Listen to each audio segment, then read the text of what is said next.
on est un bon parent même si on ne sait pas consoler son bébé tout de suite. Ça, c'est vraiment important.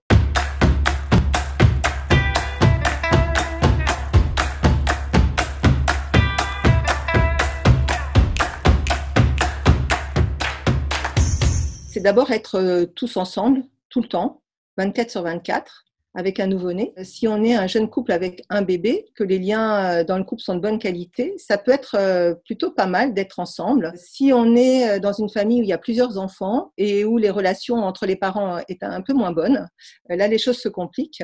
L'arrivée d'un bébé, ça bouleverse les rythmes. Un bébé nouveau-né, ça pleure la nuit, c'est normal. Les bébés dorment plutôt le jour. Le problème aussi, c'est que toutes les joies de la naissance, présenter le bébé aux grands-parents, à la famille, aux amis, tout ça, c'est pas possible en ce moment. Donc, c'est sûr qu'il manque tous les appuis habituels. C'est l'agitation dans la maison, l'ambiance qui parfois devient un peu électrique quand on se sent débordé. Les pleurs, c'est le moyen d'expression du bébé, c'est le moyen d'expression privilégié. C'est la façon pour le bébé d'appeler à l'aide, de dire j'existe, je suis là, j'ai besoin de quelque chose. Et puis il y a des pleurs qui sont beaucoup plus difficiles, où le bébé peut entrer dans des états de rage ou des moments où il se désorganise. Pour peu qu'on soit quelqu'un d'un peu impulsif, qu'on se sente débordé, ça peut aboutir à un vrai drame. Et on connaît le syndrome du bébé secoué, il faut y être très vigilant. C'est le fait de secouer son bébé dans un moment d'exaspération.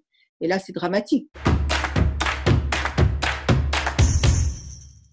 Le bébé, d'abord, c'est une éponge.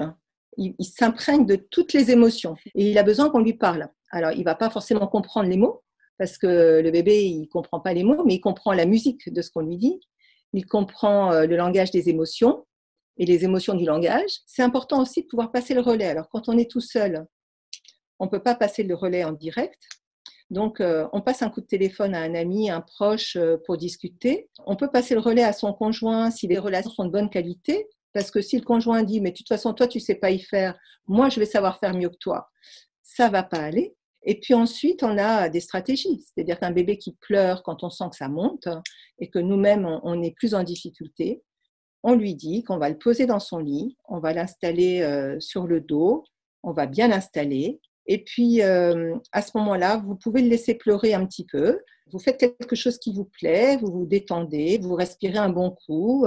Quand vous vous sentez suffisamment apaisé, vous allez voir comment va votre bébé. En général, il s'est apaisé aussi de son côté. Vous pouvez être amené à le faire plusieurs fois.